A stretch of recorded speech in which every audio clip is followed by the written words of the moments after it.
e por anos esteve à frente, atuando na proteção dos mais necessitados, principalmente das comunidades instaladas em áreas rurais. Um pouco da história da entidade. Uma foto, uma atividade, uma rua, uma caminhada. Dorothy Steg acreditava na possibilidade de um modelo de ocupação da Amazônia que equilibrasse produção e preservação ambiental. Seu assassinato, encomendado por fazendeiros da região, foi uma alerta global sobre os perigos enfrentados por defensores da floresta. Contudo, 20 anos depois, os desafios permanecem os mesmos e, em muitos aspectos, até se intensificando. O legado de Dorothy se reflete na resistência dos trabalhadores rurais que continuam lutando por seus direitos na terra e na persistência de projetos sustentáveis que tentam criar alternativas ao desmatamento. No entanto, essa resistência ocorre em um cenário de forte retrocesso nas políticas agrárias e ambientais, tornando o futuro de Anapu incerto.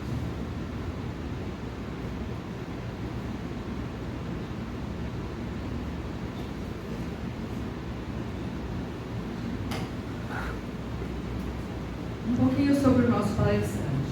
Aldinei Generoso, assistente social, graduado na PUC Campinas em 2002.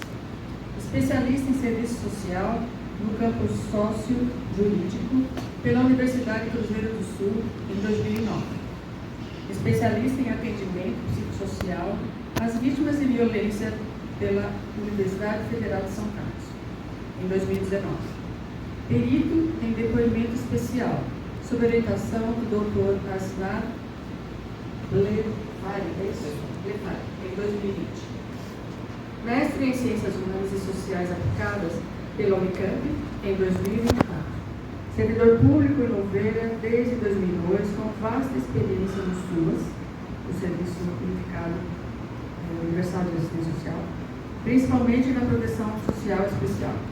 Já foi coordenador do CREAS e diretor da Proteção Social Especial, entre outras experiências nos Conselhos de Direitos.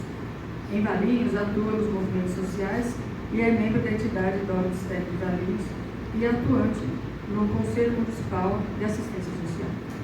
Sem mais delongas, quero passar a palavra, então, ao Paulinho.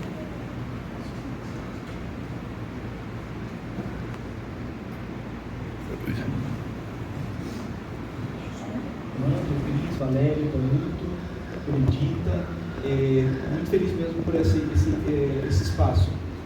A ideia do nosso bate-papo do aniversário é percorrer as possibilidades da escuta especializada, e para isso eu fiz um roteiro, para a gente conversar sobre ele, mas fiquem à vontade para levantar a mão durante esse diálogo, esse bate-papo, perguntar e fazer uma troca, tudo bem? Para a gente é muito tranquilo isso, né? Estou pegando isso.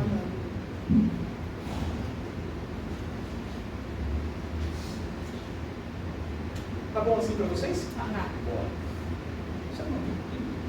Isso. Obrigado, Fábio. Som. Melhorou, gente, o volume? Melhorou? Ah, legal. Obrigado. Vamos partir do princípio para esse nosso diálogo. Gente, um outro ponto. Eu não gosto muito de ficar sentado lá, tá? Então, como eu me expresso bastante, se incomodar, se alguém sentir aí que está incomodando, eu sento lá, tudo bem? Pode ser assim?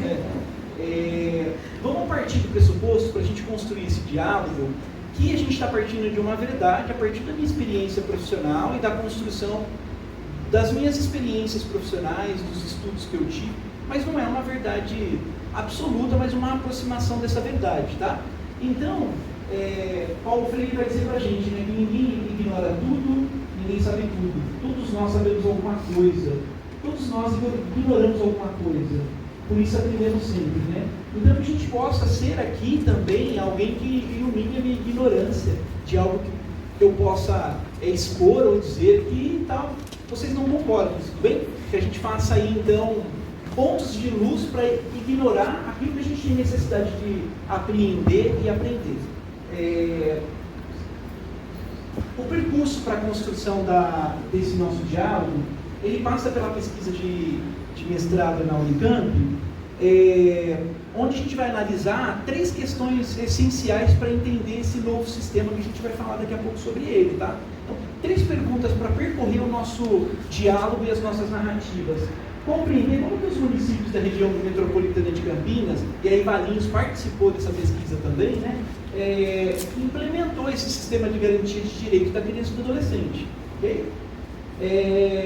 Também pensar assim, há uma intersetorialidade efetiva, né? As áreas dialogam entre si nesse percurso de se implementar uma política pública? Se dialogam, como elas olham como a gente olha essas narrativas desse diálogo, né? E se essa norma nova no Brasil, ela instituiu em alguma dimensão alguma mudança concreta na vida de crianças e adolescentes, né? Então, no Brasil, em algum momento se tomou uma decisão de dizer assim, toda criança e adolescente que é vítima de violência ou testemunha e que alguém se torne público, não vou poder atender como eu fazia mais antigamente.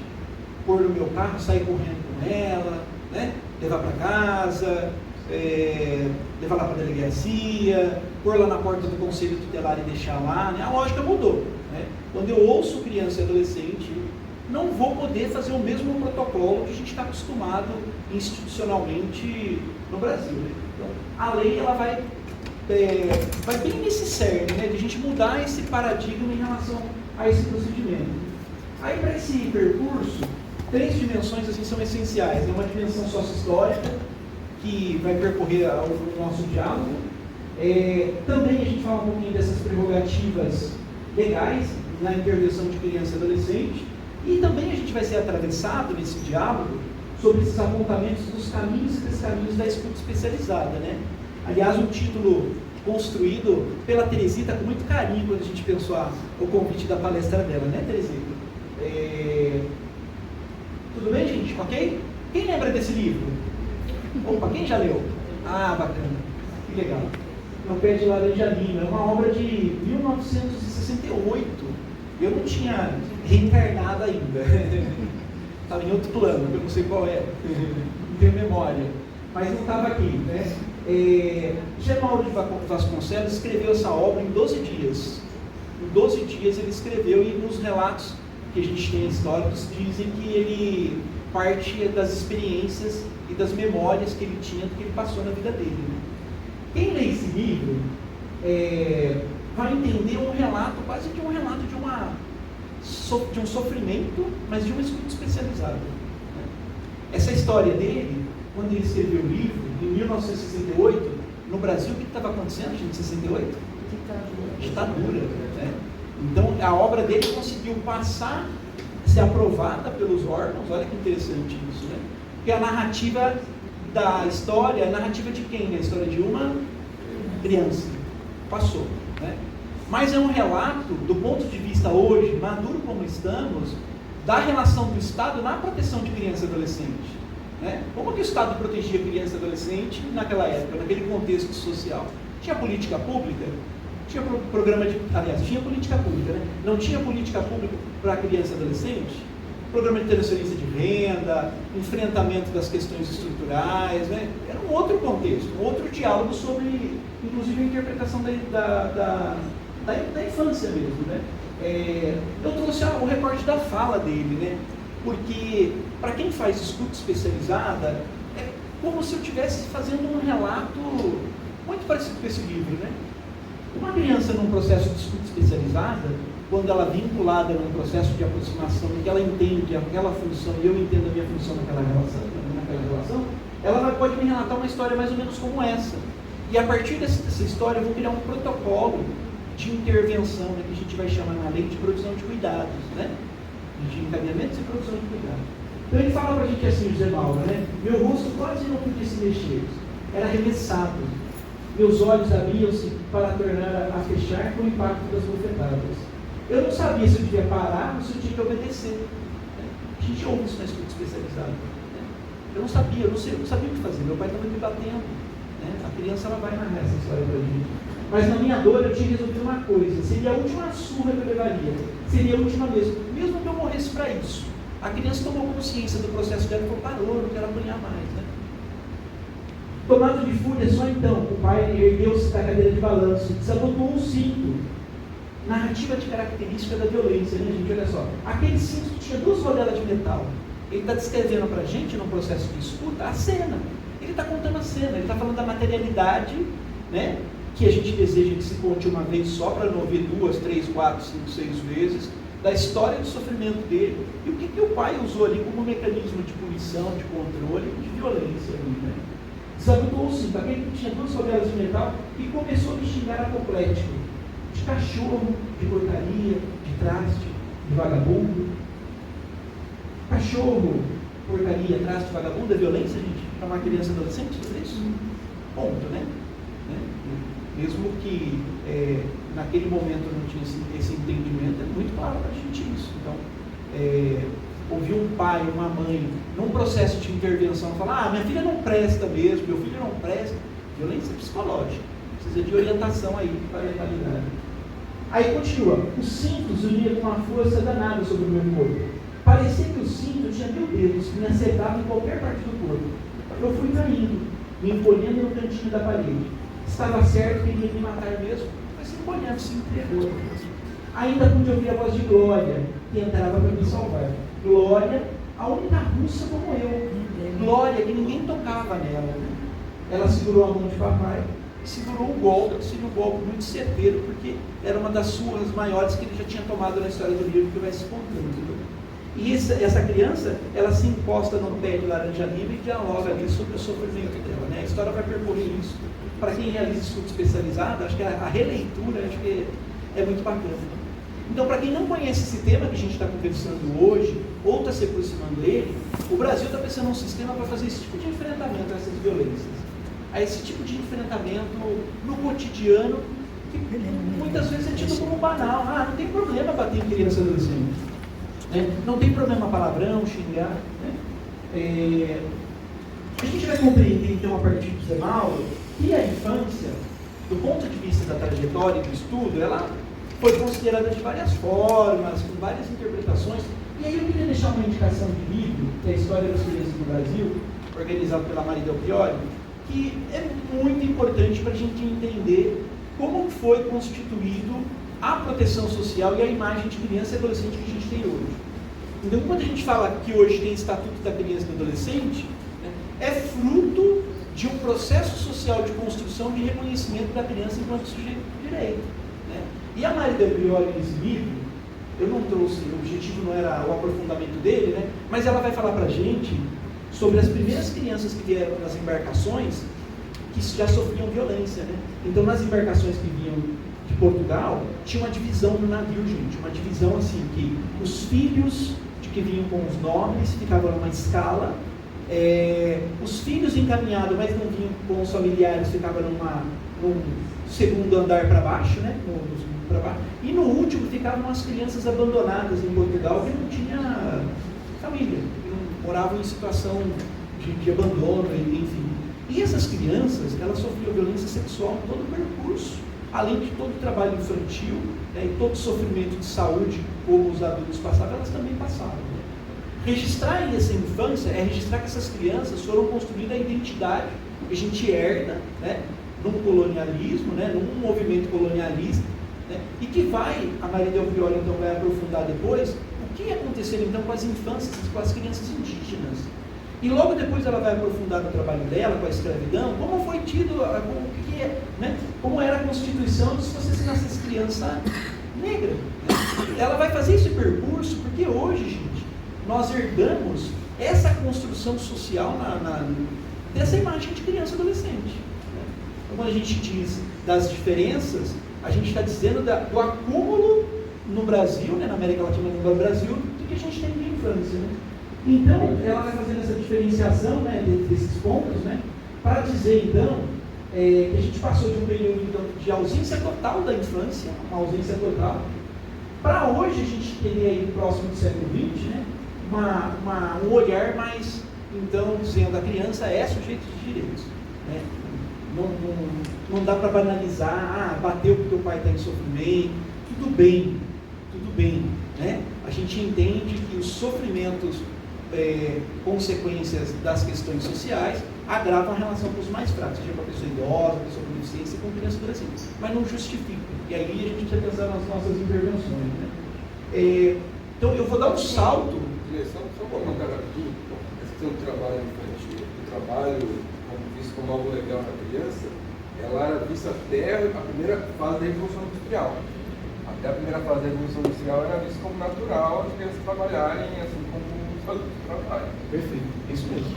A Maria Del Priori, ela vai se aproximar, até agora recente, no conjunto de autores que vão discutir, vão acompanhar, ela vai falar da Revolução Industrial, que teve impactos importantes, né? Até a construção do nosso primeiro código, então, dos menores, né, gente? Até chegar agora um pouco mais recente.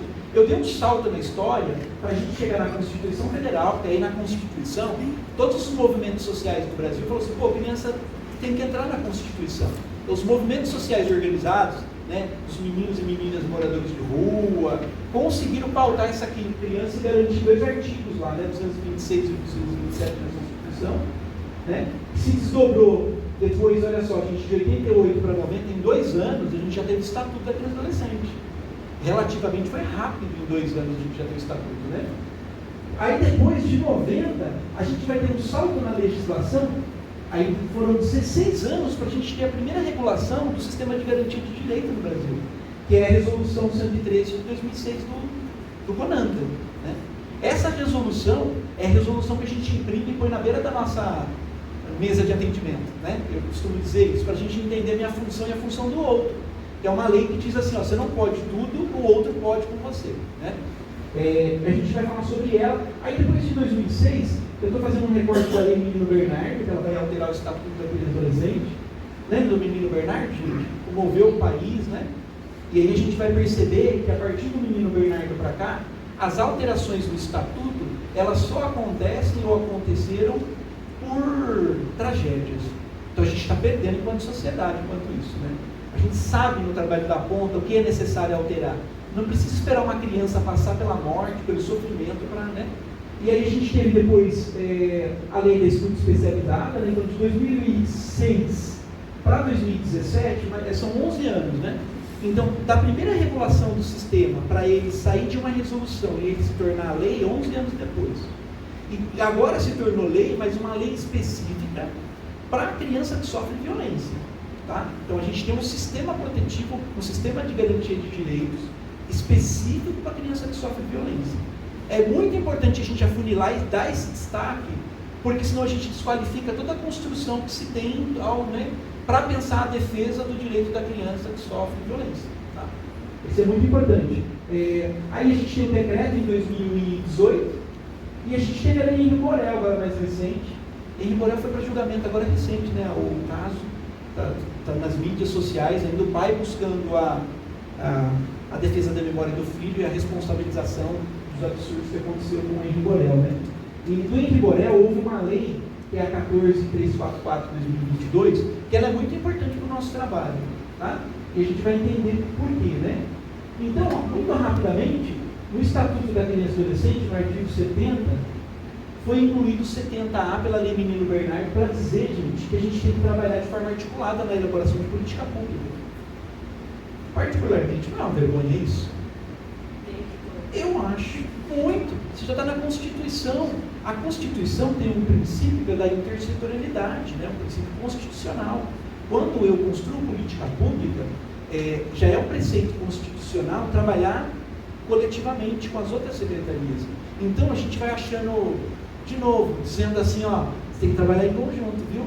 Você tem que ir lá saúde, educação, assistência social, conselho tutelar, cultura, esporte, trabalhar tudo em conjunto. De novo, nós reforçando isso, né? Aí no 18A, ela vai inaugurar algo diferente, porque ela vai dizer pra gente que a criança e adolescente, ela tem que ser educada de forma sem uso de castigo físico, tratamento cruel ou degradante. Ela começa a dar um contorno na lei para dizer assim que o poder público agora tem que trabalhar a parentalidade, né? O que é a parentalidade? Se o pai aprendeu a vida inteira, gente, que a educar batendo, como é que num atendimento de meia hora a gente vai desejar que ele mude o que ele aprendeu a vida inteira? Já viu aquele pai que fala assim, se o meu pai e minha mãe não tivessem batido, ele seria pior? A gente não ouve isso, gente. As redes sociais é o que a gente mais ouve quando a gente fala em defesa do direito da criança, a pessoa fala, é mimimi, porque... Não é, a gente está tentando mudar um padrão relacional essencial no processo de educação. Não é porque eu apanhei que eu vou educar e eu modo batendo, né? Então, a Lei Menino Bernardo, ela vai trazer isso como um indicador para o poder público. Só que trabalhar parentalidade, por exemplo, a assistência social, não é um serviço tipificado, olha o problema, né? Então, quem trabalha parentalidade, como a gente trabalha parentalidade? Não virou ainda um documento de orientação técnica para os órgãos. Qual é a referência no Brasil para o psicólogo, assistente social, educador social, qualquer profissional trabalhar parentalidade? Não tem uma referência ainda, né?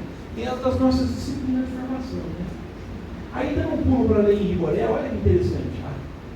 A Lei Henrique Borel, pós-lei do Sistema de Garantia de Direito, é a primeira lei que reafirma esse Sistema de Garantia de Direito como um sistema de garantia de direitos. Olha só, a lei é reafirmando a lei, né?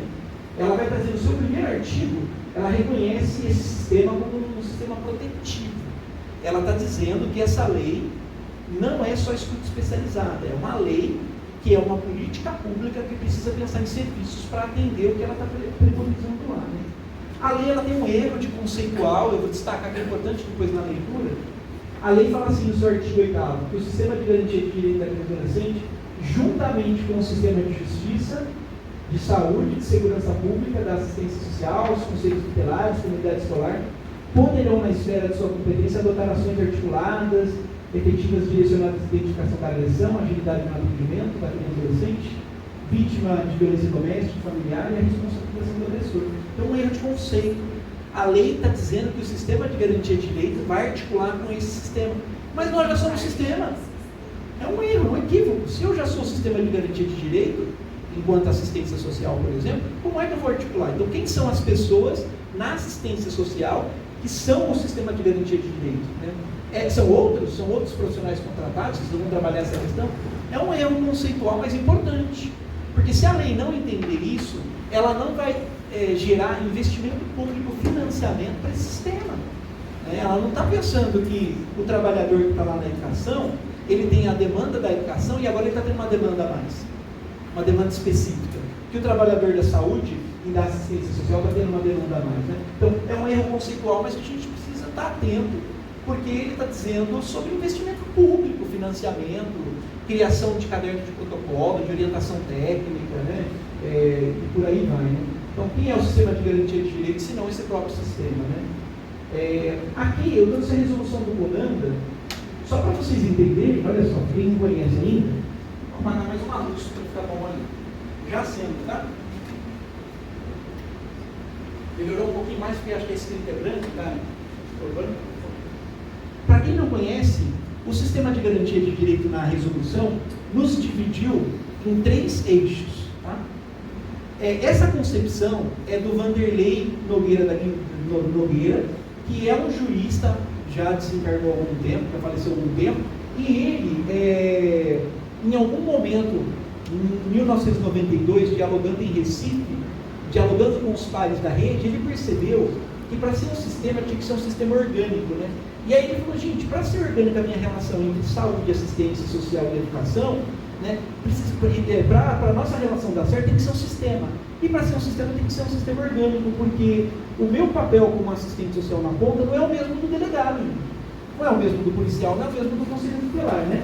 Aí a lei ela vai nos dividir, então, num eixo, quem é que faz defesa de direitos humanos, que é o que a gente chama de rede de responsabilização, né?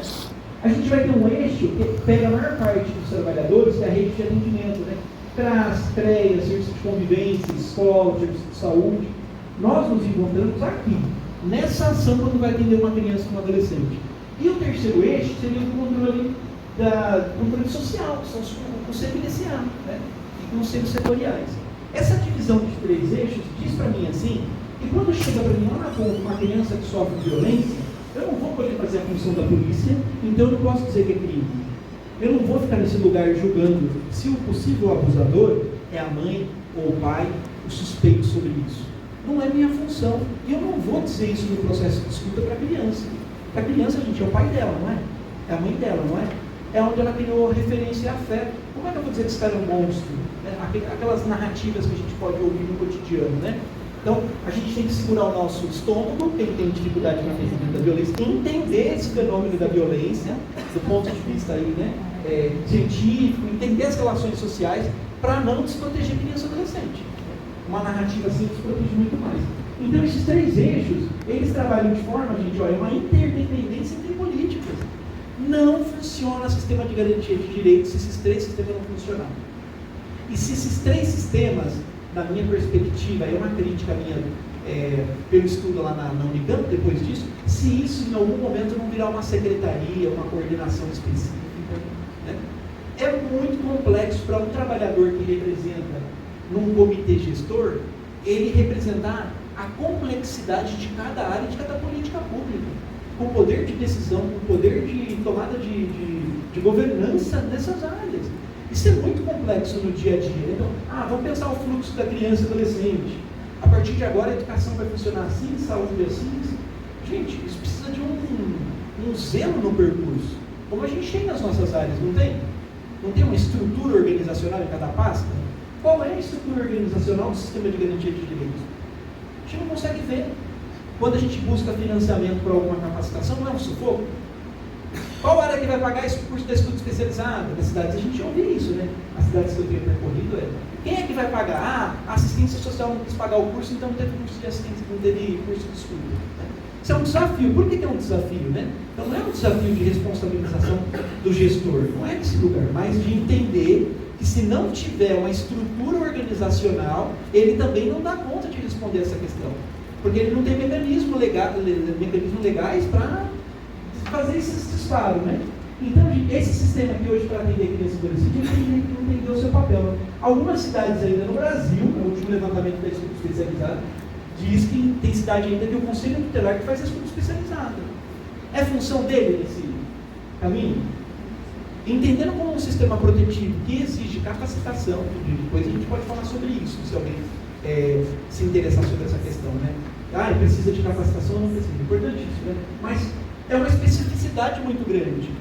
Do mesmo jeito que um assistente social, um psicólogo, quando vai atender uma criança, ele não responsabiliza pai e mãe, não é função dele.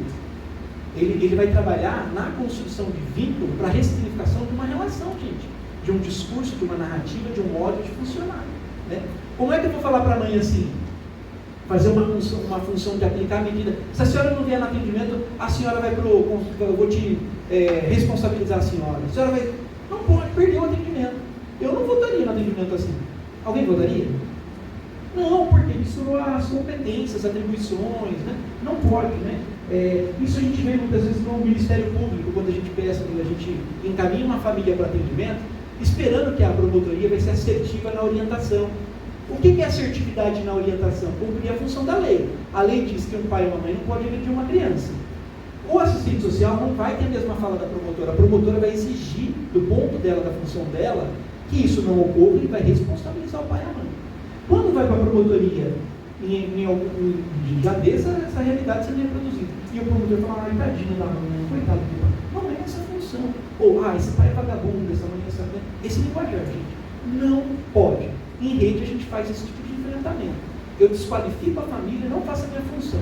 Porque é muito mais fácil eu entrar no julgamento moral do que fazer minha função. É mais fácil, é mais aceito socialmente. Então, promotoria é a mesma situação. Cada um vai se encaixar no seu lugar para realizar o seu trabalho. Tudo bem?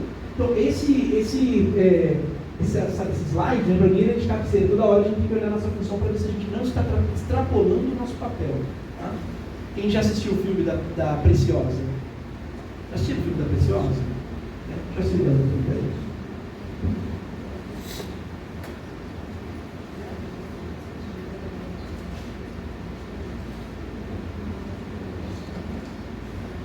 Da Preciosa é um filme reconhecido pela... É uma história real, mas reconhecido pela qualidade técnica de orientação. Mas a Preciosa é uma adolescente dos Estados Unidos que sofria violência sexual por parte do pai, com consentimento da mãe, e que vai procurar a rede de proteção para atendimento. E aí a profissional liga para os órgãos, lá ela liga para um conselho tutelar, mas tem um outro nome nos Estados Unidos, e aí ela não encontra ninguém, não encontra alternativa, e ela leva a menina para a casa dela. O filme vai dialogar sobre o sistema protetivo e qual é a responsabilidade do outro nesse papel e nesse lugar, né? No Brasil, a gente conseguiu organizar uma estrutura que hoje a gente já tem resposta, não precisa levar mais para casa, né? Pelo amor de Deus, né? Mas ela está sinalizando para a gente a necessidade de a gente entender as nossas funções, os nossos papéis, esses deles nesse cuidado. Ah, a gente chamou outra imagem, olha só, peraí. Vou apagar e acender. Vocês estão me ouvindo assim? Sim. Eu vou falar só um minuto sem o microfone para a gente dialogar sobre essa imagem. Essa imagem está na internet e ela tem o formato de uma mulher também, tá? Não é um homem, mas tem a representação de uma mulher numa possível cena de violência. O sistema de garantia de direito, a gente vai intervir nessa cena aqui, ó. É nessa cena que cada um vai cumprir a sua função. Então, quando está acontecendo uma situação de violência, dependendo na hora do ato, o pai agrediu esse filho fisicamente nessa cena? Não necessariamente ainda, né? Numa escuta especializada, a gente vai entender que a narrativa do sujeito ela é construída a partir dessa cena. Uma criança que sofre violência vai narrar essa cena pra gente. Ah, eu estava lá, e aí sem querer eu derrubei um copo de leite, aí o meu pai ficou nervoso porque ele estava atrasado para o trabalho ou qualquer outra situação. Aí ele falou que eu sou desajustado, porque eu derrubo tudo em casa, e ele foi e levantou a mão e ele me agrediu. Essa pode ser uma narrativa de uma violência que aconteceu. Né? E nessa cena, se a gente não entender aquelas 3 caixinhas, a gente corre o risco de achar que é o psicólogo ou assistente social que tem que correr lá na casa na hora da intervenção porque a família está brigando. Né? Quem é mais antigo na assistência social ou no poder público, quantas vezes não foi acionado para resolver briga de família? Né? Antigamente não tinha conselho tutelar, intervia em qualquer situação. Então, entendendo o sistema de garantia de direitos, eu vou perceber que em cena de violência, quando está acontecendo na hora, e se tem uma denúncia, se chega, essa denúncia, gente, é caso de polícia, precisa da polícia lá no primeiro momento. Eu não sei se esse pai está armado, o que ele vai fazer. A gente vai entender os papéis de cada um nesse processo. Agora, se essa criança me narra essa história, lá na escola, no atendimento, para o professor, para o educador, ele pode narrar por qualquer atividade. Se a professora perguntar, gente, como foi o dia de vocês? Pronto. Vem um monte de coisa. E pode vir história, muita história de sofrimento mesmo. Criança que não dormiu à noite, porque fez xixi na calça e apanhou, né? Então, mas para dizer que o nosso sistema então, vai intervir numa cena dessa, mas cada um com a sua responsabilidade, tá? Acho que destacar isso é essencial para entender o nosso papel numa possível escuta especializada, né? Ok? Essa cena a gente leva na capacitação de escuta especializada nos municípios e a gente desenha a partir dela a intervenção de cada área. Qual é o meu papel ouvindo essa história enquanto educação, enquanto assistência social, né? É bem importante. Então, esse sistema novo, gente, ele foi criado em 2017, mas ele é um projeto de lei que começou mais ou menos em 2015, tá? Esse sistema novo, que é o sistema de garantia de direito pelos adolescentes. E olha que interessante, né? É importante a gente saber como foi implantada uma lei no Brasil? Olha, eu achava que não, até começar a me aproximar das narrativas de primeiro-danismo e de solidariedade dentro do poder público.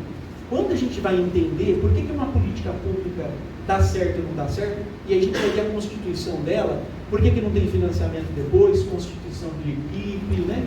Porque muitas vezes essa política pública não é desejo do gestor, ela vem com um bônus no bolso para qualquer coisa que não seja uma política pública. É muito triste isso, né? Porque a gente vai lidar com esse enfrentamento, nós trabalhadores na implementação, lidar com essas situações, né? Essa lei, gente, ela é um projeto de lei da Marina Rosário do PT, lá no Rio Grande do Sul, tá?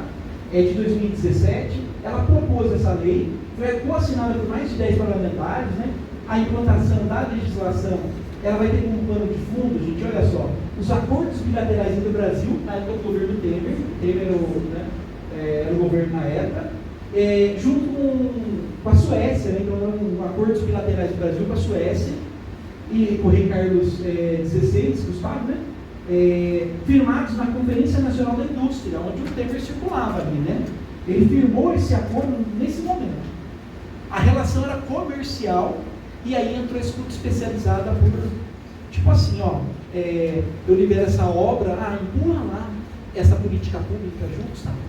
Gente, se a gente entende que criança e adolescente é prioridade absoluta, ela não poderia ser no jeitinho, não deveria ser. E essa política pública, então, olha só, olha a pauta, gente, a narrativa, né? Busquei na pesquisa no mestrado a narrativa, né? Como pauta social, o Casal Real participou da abertura do Fórum Global da Criança na América do Sul, né? E atendendo então ao pedido da primeira-dama, a Marcela Temer, com o pedido dela. Ela que pôs no pacotinho ali, né? Colocou no pacotinho.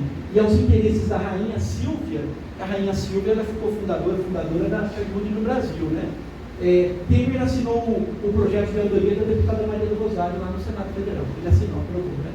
Esse é o pano de fundo. Entrou essa lei. Então, quando a gente diz assim, nossa, que difícil montar comitê gestor e ele dá certo, por que as coisas não vão dando certo? A gente vai olhando na raiz da implementação, da implantação, né? Implantação, gente, não é implementação, tá? Implantação são esses acordos para se aprovar uma política pública. Implementação é o que a gente vai fazendo depois que ela é aprovada, tá? E olha a fala então, como pano de fundo, gente, o pano de fundo da lei, que aí mais técnico por parte da Maria do Rosário, eram as experiências do Rio Grande do Sul com depoimento sem dano, lembra? Né? Que tinha lá o depoimento sem dano, que se transformou no depoimento especial. Então, as narrativas do depoimento sem dano, elas eram importantes, principalmente para os psicólogos, né? Que enfrentaram juiz, advogado, trazendo muita violência no processo de escutar uma criança que sofreu violência, com perguntas impróprias, inadequadas. Então, dessa experiência, esse grupo pensante falou, vamos cuidar disso, vamos pensar um outro modelo para fazer um depoimento sem dano. Né? Até então, surge dessa experiência. Né? E essa é a fala do Temer, né? Quero comunicar às majestades que a Marcela, minha mulher, da semana passada para cá, insistiu enormemente para que eu desarquivasse um projeto que estava no Senado Federal, que estabelece um sistema de garantia da criança ou adolescente vítima ou testemunha de violência. Temer afirmou que Marcela conseguiu o que queria com a votação do projeto do Senado em regime de urgência. Em homenagem às suas majestades, sancionarei publicamente aqui em São Paulo durante este fórum dos presidentes. Olha o pano de fundo. É uma vergonha. Ele reafirma a caridade, a boa vontade. Criança, adolescente, política pública, direito constitucional, não é boa vontade. Não é jeitinho, não é assim, pô, você é legal, né? Você cola comigo. Acabou, gente, não dá, né? Não dá para pensar nessa lógica. Então esse sistema ele surge desse lugar. Esse sistema ele vai ter como finalidade criar mecanismos, gente, para coibir e prevenir a violência, tá? Aqui está escrito em vermelho, deixa eu ver se vai melhorar aqui essa escrita.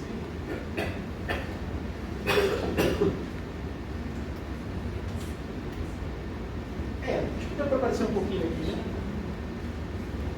Essa lei, ela criou esse sistema de garantia de direitos no Brasil com a finalidade de coibir, né, violência, criar mecanismo e proibir violência contra criança e adolescente. Só que a lei, ela trouxe um conteúdo mais operativo organizacional, mas eu não consegui identificar na lei mecanismos mais específicos para romper e coibir a violência, né? A gente não encontra.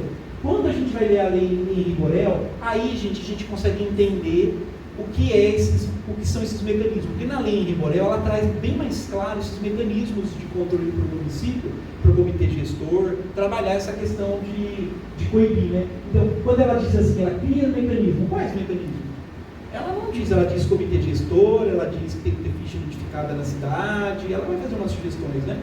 Mas na lei em rigorel, aí sim, aí já melhora um pouco mais. Mas a lei em rigorel é uma outra lei.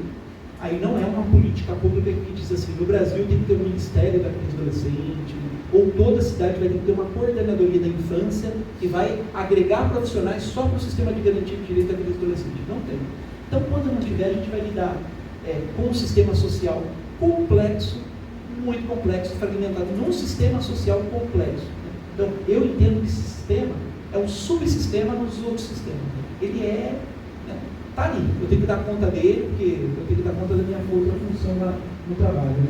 Então esse sistema, olha só, ele muda, gente, o paradigma do sistema, né? O desejo é mudar o nosso olhar sobre uma criança e adolescente que sofre violência. Tá?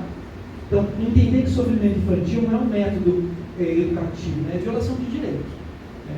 Plano de fundo preventivo da lei é entender, né? Fazer essa mudança de concepção. E aí não é um método de concepção, isso que me traz muita angústia, muitas mesmo, não é da família que a gente está atendendo, é nossa.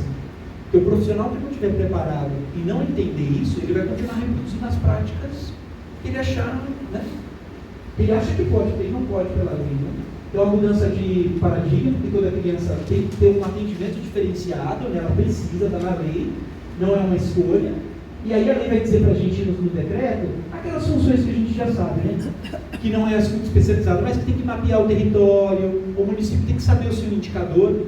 E aí é um desafio que você vai na cidade, os dados da vigilância epidemiológica não batem com o dado do Conselho Tutelar e não batem com os dados que a gente tem no DISC 100. E não, os dados não batem, e cada um tem uma parte e não tem uma centralidade da informação. Então o sistema está dizendo que o município tem que pensar nisso, o município tem que pensar num programa né, de prevenção à violência, para fazer cessar a violência, prevenir a reiteração da violência, promover o atendimento de criança para minimizar sequelas sofridas, principalmente em situações de espancamento, quebra de osso ou violência sexual, que há necessidade de cirurgia plástica e todo esse cuidado, né? Toda essa questão. Bem, vou passar rapidinho, porque quem conhece a lei, isso é mais importante. Acender mais uma luz.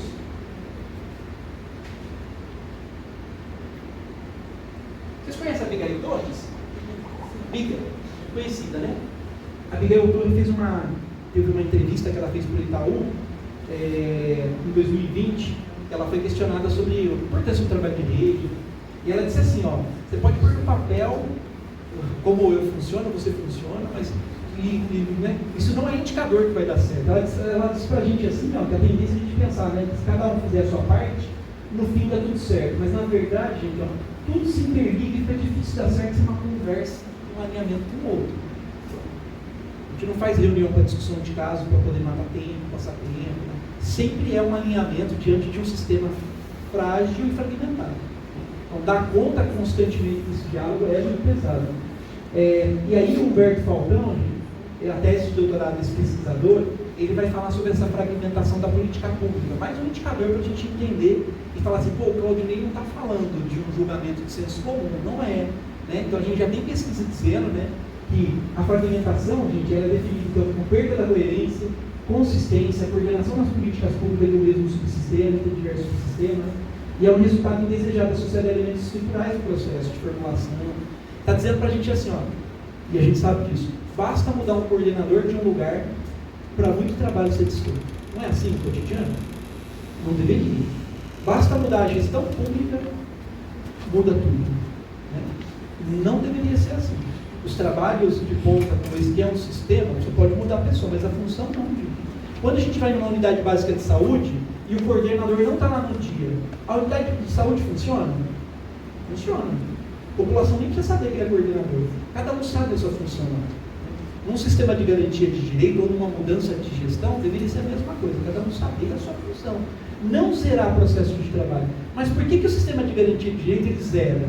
Porque ele não tem uma coordenadoria instituída única no Brasil, né, específica. Campinas, as maiores têm, né, as secretarias específicas, eles conseguem zelar mais sobre essas questões. Então, Campinas, por exemplo, na pesquisa vai aparecer que entre a gestão e a gestão, o protocolo, o fluxo instituído não muda, gente. Todo mundo sabe o que tem que fazer.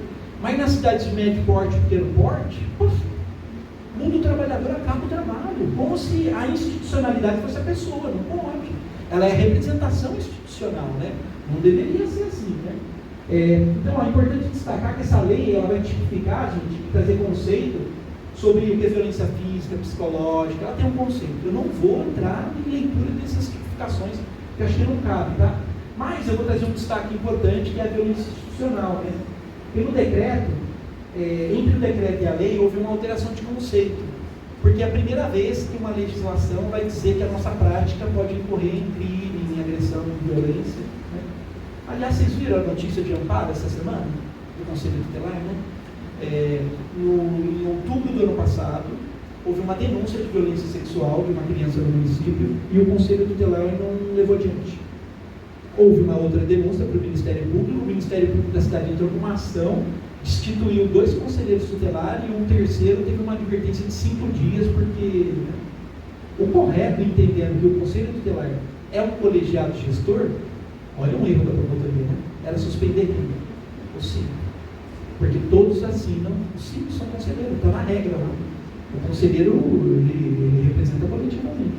Enfim, né? Mas para dizer que eles cometeram, gente, uma violência institucional, eles fizeram um ato omissivo, um ato omissivo ali.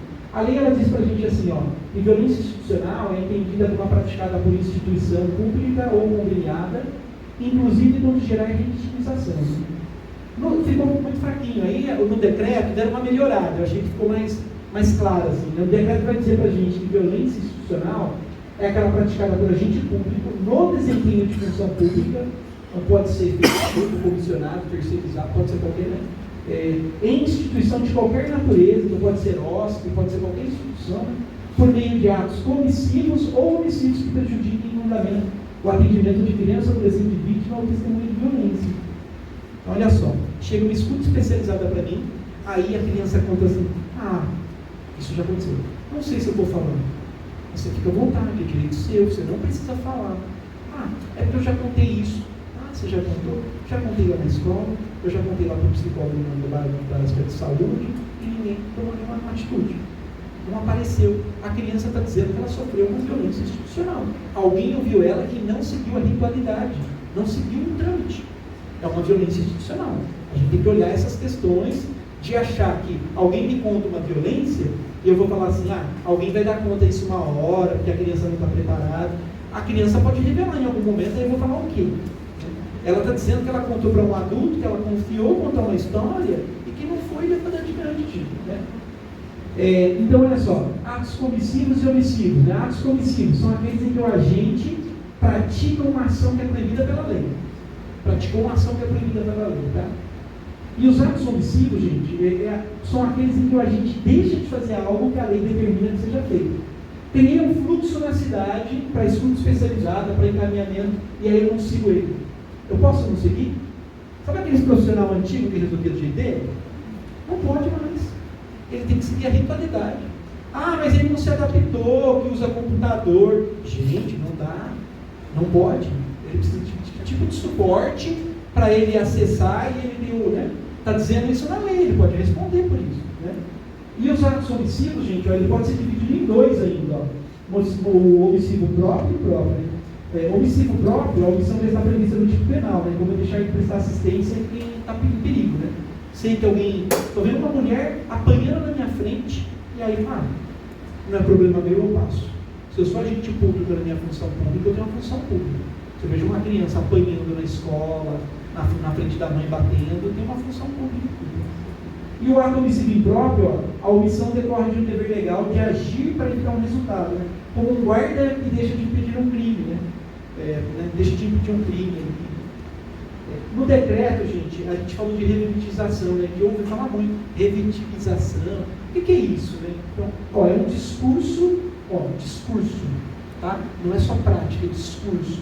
Então, aqueles colegas que no cotidiano, ou aquelas pessoas que banalizam a violência e dizem assim, por exemplo, né? Eu apanhei, é normal a criança apanhar. Mulher apanha porque gosta. Discurso e narrativa, né? É uma narrativa. Não necessariamente eu estou atendendo o sujeito, mas é uma narrativa que não tem que ficar tendo. A gente está revitimizando. Né? Isso acontece muito quando a gente vai discutir casos em rede. Que a pessoa expõe lá qualquer narrativa, não zela, não cuida. Né? Então, olha só. É um discurso ou uma prática que submete a criança a procedimento repetitivo, desnecessário. Né? Então, em estudo especializado, a gente aprende que não é perícia. Então, gente, eu não posso entrar em particularidades que a criança não falar, não quiser tocar no assunto. É dela. Para que eu preciso saber disso? Qual o intuito disso? Né? Então, a lei está nos cuidando desse lugar, né? E está destacando que não é para a gente fazer perícia. Né? Tudo bem? Então, revitimização é repetir várias vezes, ficar falando várias vezes. E aí tem um trabalho muito bacana do Lipski. Você conhece? Viu falar dele? Michel Lipski. É um francês sociólogo, ele foi acompanhar o pai dele, que era idoso, um atendimento lá no serviço público, foi acompanhar o pai lá. A hora que ele chega, ele sentou na cadeira, assim, o pai está lá na beira do balcão. E aí ele queria a sociologia do balcão, ele vai falar a sociologia do guichê. Ele senta no balcão e ele começa a observar como aquela mulher tratava o pai dele. Ficou observando. Aí ele falou, por que essa mulher está tratando meu pai? Por que ela está sendo grossa? Por quê? Por que ele está agredindo ele? Ele só está fazendo uma pergunta para ela que ele está com dúvida. O que esse balcão, esse guichê, deu de poder para ela? Porque ela não pode tratar mal a pessoa, né? Para nós, no cotidiano com criança, adolescente e trabalho de rede, é a mesma regra. Ocupar um espaço público não nos dá o direito de desencadear a narrativa de violência, né? E ele vai fazer esse estudo para falar da burocracia de nível de rua. E ele diz, gente, que as pessoas que mais... fica escuro, né?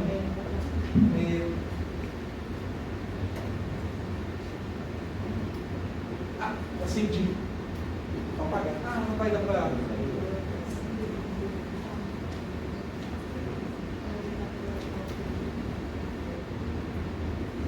Ainda bem que eu sei o que eu fiz, né? O Linux vai dizer pra gente que os maiores burocratas, que ele vai chamar de burocracia de nível de rua, são essas pessoas atrás do guichê, são os profissionais que estão atendendo na linha de frente. Policiais, ele destaca na experiência da França, eram os policiais e os assistentes sociais. Isso é muito sério. Ele está dizendo que nós, quando a gente vai materializar o Estado, a gente é agressivo, violento, porque nós materializamos o Estado na nossa prática, né? O que a gente põe na lei é materializado quando eu atendo o munícipe. Como eu atendo ele? Eu estou dizendo como é o meu atendimento da minha instituição, da minha secretaria, da minha cidade, do meu país, dependendo como eu estou tratando ele ali, né? Então, ele vai falar isso para a gente. E essa pesquisa dele é essencial, porque a gente vai parar no cotidiano com aquele julgamento de valor de falar assim, mas a pessoa tem um temperamento difícil, ela é difícil de trabalhar no cotidiano. Não pode, né? Então, tem pesquisa dizendo que, dependendo como eu vou atender o sujeito, eu estou causando mais violência do que... Né? E não é assim, gente. Não tem órgãos públicos que a gente vai que a gente parece que é um estranho, né? Parece que o outro é um bicho, né? A primeira narrativa é do cuidado. Não pode. Para construir uma relação social que a gente acredita que não é essa, seria a partir de um outro lugar, de uma outra forma de relação ainda, né? A lei ela vai prever, então, quando eu ouço uma criança, são 3 etapas, no mínimo 3 etapas. Antigamente, uma criança contava essa história, no mínimo, né, o estudo da Carne Ruth vai falar sobre isso, no mínimo 8 vezes ela contava a história dela. Então, se ela sofreu violência sexual, ela contava 8 vezes a história dela. Sai contando. Aí, esses 8 que ela contava para mais não sei quanto, né? Então, a lei está dizendo que eu não posso ficar contando a história da criança para todo mundo, só para quem é parte num processo de psicoterapia, de cura, né? Um processo de tratamento. E ela vai prever, então, que tem uma revelação, que pode ser espontânea ou não, a escuta especializada e o depoimento especial. Eu só não vou realizar escuta especializada com criança e adolescente quando for atendimento em saúde pública. Ela chega lá no atendimento do hospital, machucada, você elimina a etapa da escuta especializada, ela vai direto para o depoimento especial, né? Ela elimina essa possibilidade, tá? Posso fazer uma pergunta? Claro. Uma vivência que a gente tem aqui. Às vezes a gente recebe um caso da escuta, ele tem que dar, desculpa, uma parte da outra aqui, que a situação já aconteceu há mais de 2 anos, que ela já não está mais em risco, já foi superada a situação. Você acha que nesse caso cabe fazer a escuta ainda? Ou a gente vai estar legitimizando ela numa situação que a gente já tem elementos que já foi superado? Se a criança ela tiver monitorada na rede, em atendimento, e a rede sustenta esse lugar, eu não vejo necessidade, porque o objetivo da escuta especializada são 2, lembra, gente? Proteção e produção de cuidado. Se todo mundo sair daqui hoje entendendo isso, é o essencial. Escuta especializada tem que garantir proteção e produção de cuidado. A criança está cuidada, está protegida. Saiu do ambiente perto do possível abusador, está com um adulto responsivo. E na rede, ela não tem o quê? Que a gente tem capacitação de escuta especializada. Sinais e sintomas daquela que a violência está reverberando no comportamento dela. Quando a gente pensa em capacitação de escuta especializada, a gente acha assim, é como a faculdade de serviço social, né? Quem é assistente social sabe disso. A gente não tem formação específica do desenvolvimento infantil. Não tem. E relacionada à violência. Não tem essa formação. Então precisa de uma capacitação posterior. Se eu sei que a criança tem 7 anos de idade e o comportamento dela, que na educação está falando, está adequado aos 7 anos de idade e não tem nada que exacerbe aquilo, não tem necessidade, né, de uma escuta, ou ela não vem trazendo sinais e sintomas. E se, dependendo do sinal e sintoma que ela apresenta, não é escuta especializada ainda, ela precisa ir para o acompanhamento de psicoterapia, atividade em grupo, porque vai ressignificar, né, gente? O sofrimento vai passar por um processo de ressignificação. A nossa preocupação deveria ser, ela está num processo de ressignificação ou não? né? Eu acho que os elementos de uma capacitação que a gente dialoga sobre sintomatologia da violência e desenvolvimento infantil, traz elementos para a gente fazer essa avaliação. Agora, na dúvida, eu tenho indicado a fazer a escuta, sabe? Porque como os municípios estão estruturando ainda essa oferta, a criança, ela não teve quando ela precisou ter, no momento que ela precisou, sabe? Isso demanda mais dos municípios, mas é um ajuste, isso daqui a pouco se resolve. Se eu estou atendendo de 2 anos atrás, e já apareceu, né, eu vou trazer esse elemento, né? Porque escuta, ela vai sentar comigo, né, e ela pode ser que ela não fale nada. Se a criança sentou comigo, eu vou fazer um protocolo com ela, né? E qual é o protocolo? Olhar para ela, gente, conversar com ela. E se ela falar assim, primeira coisa, né, por que você está aqui no atendimento hoje? Eu vou perguntar, você sabe por que você está aqui hoje para conversar comigo? Ela vai falar. Se ela falar que ela não sabe, tem estratégias que a gente vai perguntar. Se a criança sabe, ela vai dizer, eu não quero falar. Eu vou respeitar, vou escrever no papel e vou colocar do lado. Ela está na educação, está acompanhando lá, não tem nenhuma questão com ela. Vou descrever, gente. Né? E não vou bater o carimbo na testa dela. Pelo amor de Deus, que isso é o pior. Bater carimbo administrativo, ó, fiquem atentos que aquela menina lá já sofreu violência. A escola, né, o universo, aí começa a olhar aquela menina como, né, aquela menina é a menina que sofreu abuso sexual. Eu, se um filho meu passasse por uma situação dessa, eu não gostaria de um rótulo desse. Tem que esquecer isso. O educador tem que manejar a ponto de não ficar comentando em corredor ou em qualquer outra situação. Agora, assim, eu não gosto muito também de uma regra única para tudo, sabe? Porque tem tanta particularidade quando a gente chega próximo do caso. E aí, o que eu sinto necessidade, e a pesquisa mostrou isso no mestrado, que a necessidade de supervisão permanente. Supervisão, acabei de fazer um procedimento de escuta. Supervisão. Eu preciso ter alguém para conversar.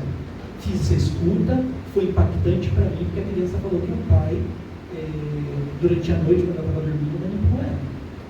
A criança ela não vai contar nessa minha narrativa, ela vai contar a cena. A cena é muito pesada. É importante a gente ter um suporte para saber se a minha provisão de cuidado é mais adequada. As escutas que eu fiz, gente, assim, para mim as piores, olha que coisa engraçada, né? Não foi de violência sexual, foi de violência psicológica. Foram as piores escutas especializadas que eu já fiz. E gerou acolhimento institucional. Né? De tão pesado que é a violência psicológica. E ela é banalizada. Ela é tão banalizada, inclusive porque esse sistema ali que a gente está dialogando, ele não é um sistema para criança que sofreu violência sexual. Ele é para isso, gente? Não. Para que sofreu violência. Que violência? Física, psicológica, né? Bullying, está lá no sistema. Ele faz um descritivo. E os municípios estão investindo maior grana em dinheiro em violência sexual e estão ignorando a violência psicológica. Aí a gente tem o quê? Adultos, depois que não foram cuidados, que vai exercer uma parentalidade do jeito que a gente sabe. Pode exercer uma parentalidade como a gente imagina. Bom, importante a gente entender, então, que a escuta especializada, gente, é uma janela desse sistema só. Ela não é a estrutura do sistema, não é a casa, ela é uma janela, é uma alternativa dentro do sistema. Tá? Ela é uma alternativa só. Então, e de onde vem esse termo, escuta especializada? Alguém sabe? Vocês lembram de onde veio isso, esse termo? Quem que escolheu esse nome, gente? Né? Se eu falar para vocês que isso aqui é um pote, tem consenso que todo mundo tem um pote, isso aqui, né? É um potinho? Um vaso? Vou usar um vaso, pote. Pote seria tapoé. Mas não é um tapoé, é um vaso. Não tem consenso de construção social para ser um vaso? Quem que criou o consenso social para esse nome? Quem criou? Esse aqui é um microfone, né? Não é um microfone? É um consenso, não tem outro nome. Não é pirulito. Né? No construído, fala, pega o pirulito lá que você vai falar no pirulito. O pirulito está sem som. É pirulito, gente? Todo mundo criou na sociedade uma... Quem criou o consenso desse nome? Como que foi construído? A gente tem que saber por que as coisas têm o nome que tem. Se a gente entende a função social das coisas, a gente começa a questionar as coisas, né? Então, escuta especializada, olha que coisa interessante. Deram esse nome porque não acharam outro nome, gente. Deram um nome, escuta especializada. Isso super confundiu os municípios. Porque quando você usa o nome especializada, você está falando escutar de alguém que é especialista. Ele é especialista. E nem todo mundo é especialista. Especialidade, do ponto de vista de criar também uma narrativa sobre a palavra, é alguém que se especializou naquele assunto. Então virou um problemão. E aí a cidade diz assim, não tem problema. É só você sentar com a criança. Se você não se formou, assistente social, você não é psicóloga, senta lá. Ouvir ela, é só ouvir. A sua profissão te trouxe elemento, não é. Né? E a gente está falando de uma constituição social, que a gente já falou, de uma trajetória de violência de 1500 para cá, enorme, que senta, toda essa constituição de um sujeito senta na nossa frente, na complexidade que atender uma família que chega com uma criança vítima de violência. Essa complexidade a gente precisa entender. Então, a escuta especializada não acharam outro nome para dar, e alguém da equipe da Childhood, no processo de construção, escolher esse nome junto com a Maria do Rosário, com um grupo de pesquisa, que o depoimento especial, então, é uma herança do depoimento sem dano, e aí não tinha um nome para não ficar atendimento social, escuta qualificada. Teresita. Então, você vai dar para ouvir. O senhor mandou. Pega aqui, o senhor mandou. Teresita. Eu estou falando baixo, então. Teresita está com a voz um pouquinho rouca, gente. Eu quando vejo escuta especializada, eu não penso que tem um especialista. Eu penso assim. Tá pertinho. Pode falar. Eu penso assim, que é uma escuta com características especiais, forma especial. Não que há um especialista, mas que há uma regra especial. Alguém quer contrapor no bom sentido, tá? Alguém quer ter um pensamento diferente? Eu acho que A Roxane? conota, sim, esse entendimento de especial em diversos aspectos, talvez. Especial nesse sentido mais subjetivo e especial nesse sentido de especialização. Mas pra gente atrapalha muito, porque...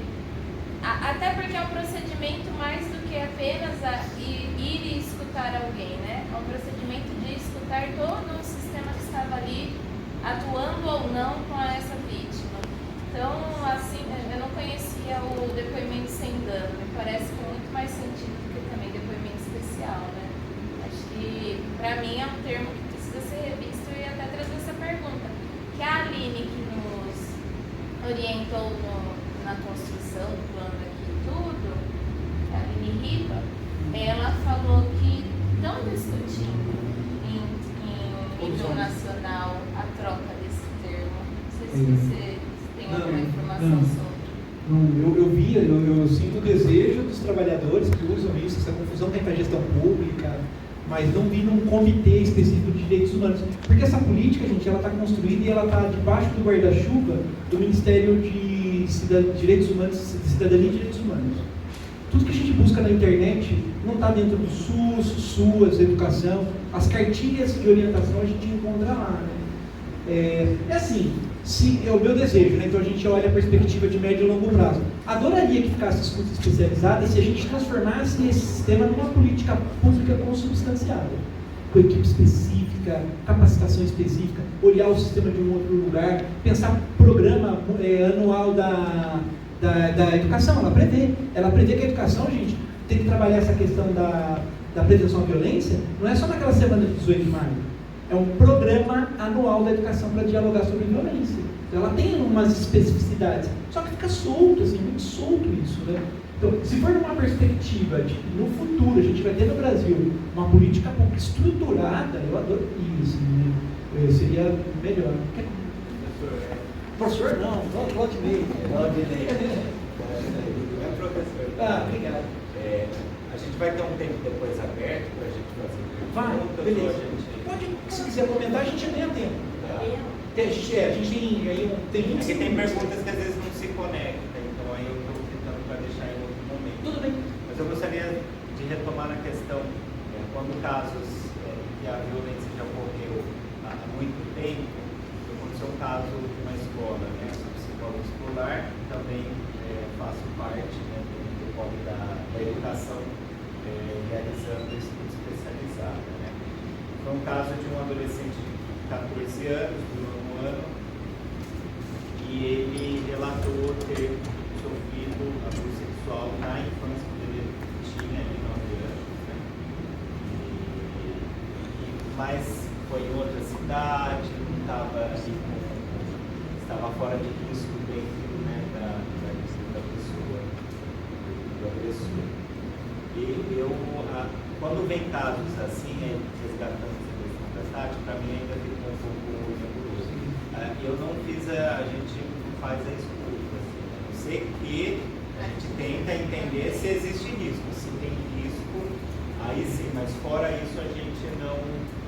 Aí foi encaminhado para o Conselho Tutelar, né, a situação, teve boletim de ocorrência, né, e outros procedimentos, mas não da escuta, porque ele já tinha falado com a professora, falou para a diretora, né, aí falou para a avó.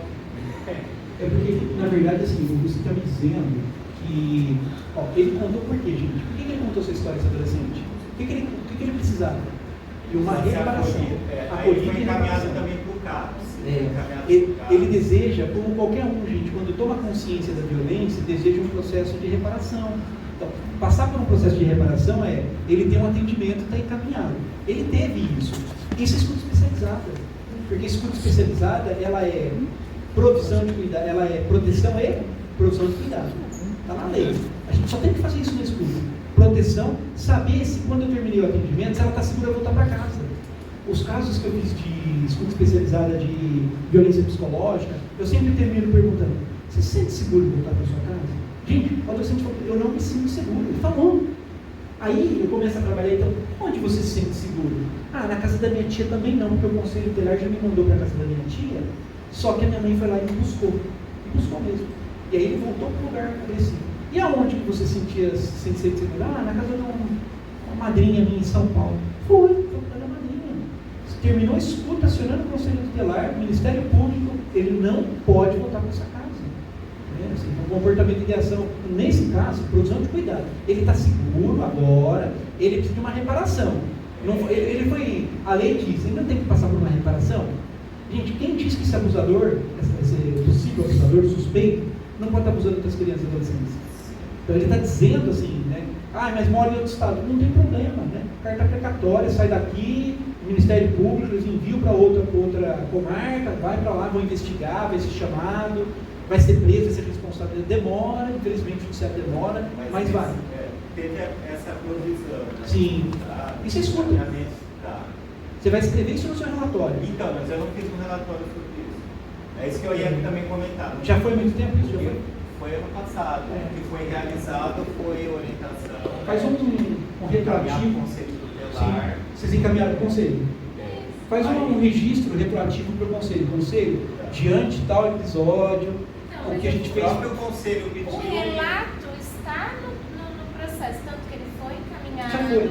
Foi para depoimento especial, possivelmente. Existe a ciência da situação. Aí eu sei, esse relatório da escuta em si agora traria qual? Não, agora nenhum, já foi. Ele disse que o Conselho Tutelar tem ciência, o relato já foi. É assim, eu no processo de escuta, se eu não fiz, se eu não escrevi, eu fui verbal, eu gosto de deixar registrado o meu procedimento, registrado, que você acolheu, fez o encaminhamento, deixa no seu registro, deixa lá. Né? Ou não é para o fórum de chamar para audiência e de responsabilização depois, nada, mas deixa guardadinho, é bom. Porque tem registros, né? Tem, então tá bom. Da escola, Tá tudo né? certo então, viu? Tudo certo. Então esse termo, gente, ele vem desse lugar, tá? Então para a gente caminhando para o finalzinho aqui, a lei ela vai falar então que a nossa função é proteção e provisão de cuidados, tá? É isso.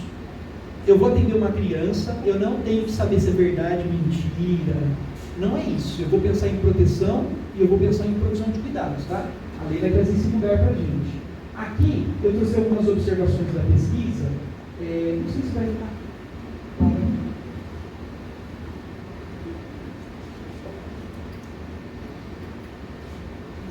Gente, quem quiser depois eu posso encaminhar essa apresentação, tá?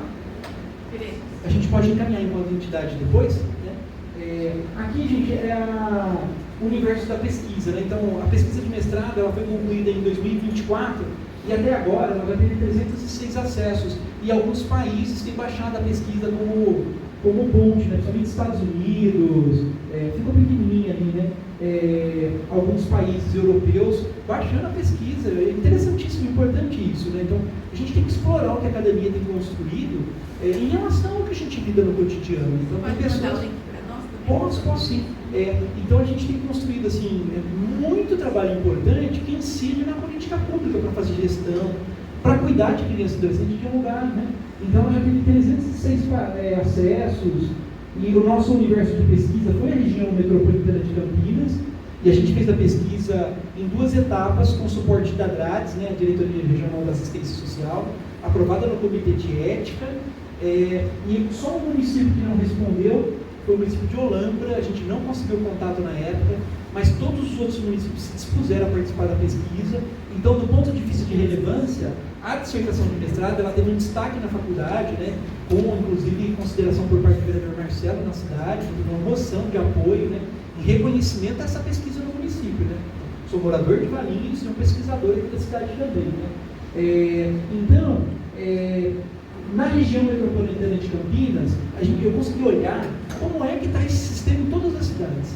Qual as angústias, as dores, né? O que pega, né? E aí a gente vai entender que a implementação, gente, é um campo de incertezas.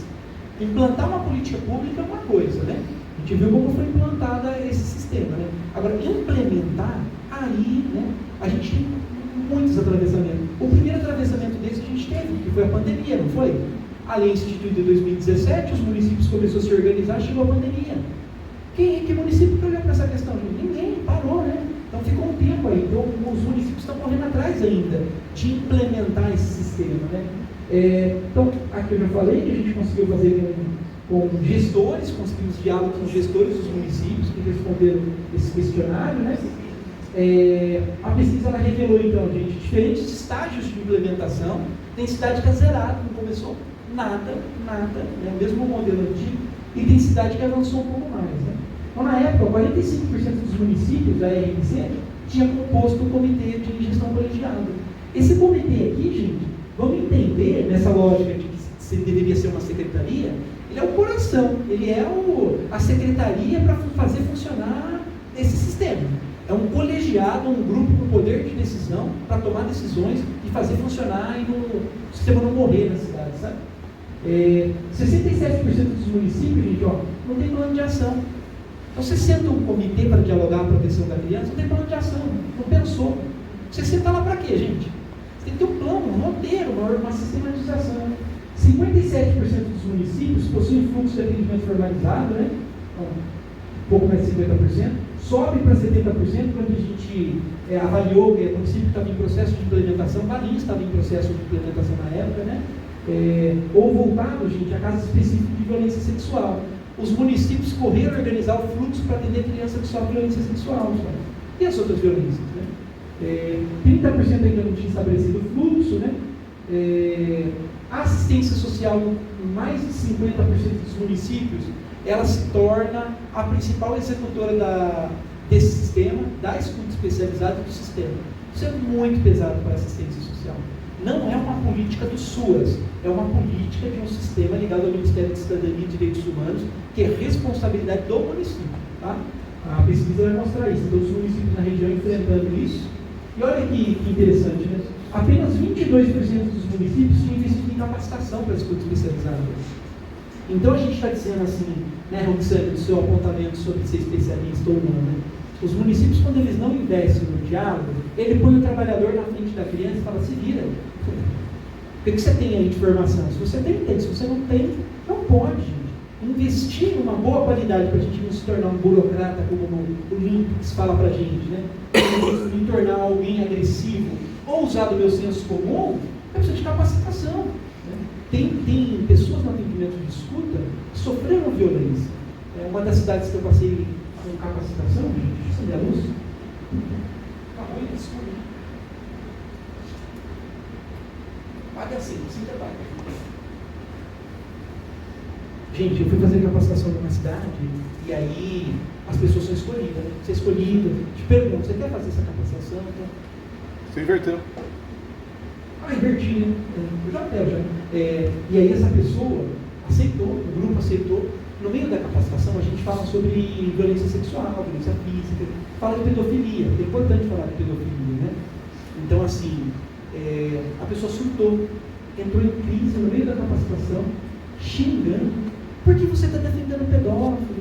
Porque, gente, quem se prepara na área vai entender. Eu falei para ele, eu sou contra a pedofilia. Eu estou dizendo para você que pedofilia é uma doença tipificada com um sítio, tá? Tudo bem? É isso. Numa capacitação a gente vai dialogar essa questão. pedofilia, ela tem sídia, é uma doença. Isso eu não estou dizendo que eu estou defendendo que tem que... Não é isso. Mas para quem escuta a criança e adolescente, tem que entender essas questões. Tem que entender que não tem um sentimento de uma menina de 12 anos casar com um cara de 35, como a gente está vendo agora. Tem esse sentido? Então, assim, a pessoa surtou, ficou brava. E aí a pessoa começou a gente falar assim, surtou, no meio da... Eu já sofri violência sexual, isso é um absurdo, O que eu estou querendo dizer? Que a preparação para uma capacitação de escuta passa pelo cuidado com o profissional. Não é porque eu passei em concurso público da prefeitura e sou assistente social, psicólogo, que eu tenho que dar conta de tudo. Sou humano. Eu posso ter situações que eu não vou dar conta e está tudo bem. Não é essa pessoa indicada para ouvir criança. Não é ela. Né? E aí depois saiu o coordenador, saiu todo mundo para fazer a contenção da pessoa, vieram pedir desculpa. Aí eu falei, gente, só quero confirmar uma coisa. Vocês entenderam que eu estou falando que eu estou defendendo pedofilia. Eu só estou dizendo, do ponto de vista científico, como foi esquizofrenia no passado, todo mundo entrava no balaio de gato que era louco, não era? O que a gente faz com os problemas de saúde no passado, né?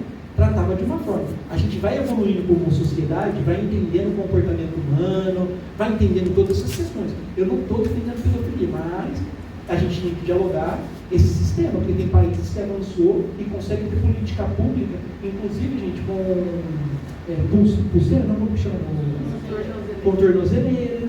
Tem países que já avançou de dizer assim, se a pessoa tem a doença da pedofilia, ela tem que avisar quando ela muda. O país avisa os vizinhos, olha, tem que dizer que tem uma pessoa morando aí agora, que ela tem uma... Né? Pode virar um estigma, mas pode virar um processo de uma outra relação de cuidado. É isso, porque a gente tem que enfrentar essa questão, né? Em algum momento a sociedade vai ter que enfrentar essa questão.